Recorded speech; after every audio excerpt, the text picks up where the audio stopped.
Məsələndə ən sadə yolla izah edəcəyəm. Deməli, tələb olunur ki, A təpəsindən Z təpəsinə neçə yol var, lakin Y təpəsindən keçməməkdə.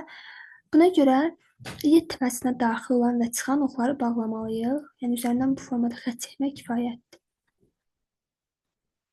Deməli, başlayırıq A-dan. A-dan oxlar çıxır, lakin heç bir ox daxil olmur. Bunların üzərinə bir yazırıq.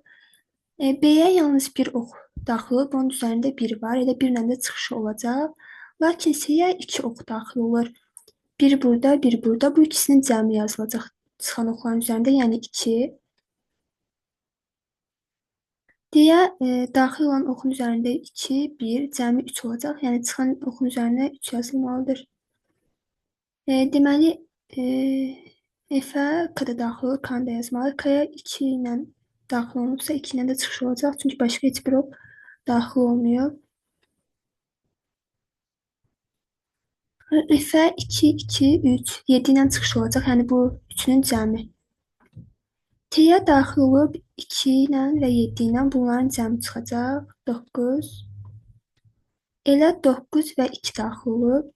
11 ilə çıxış olacaq. Deməli, Y-yə yalnız 9 ilə giriş olub, 9-dan çıxış olacaq. 11, 9, onun çıxışı 20 olacaq. Son olaraq nəticə etibarilə Z-də isə 20 plus 9, yəni 29 olacaq. Cavab D variantı.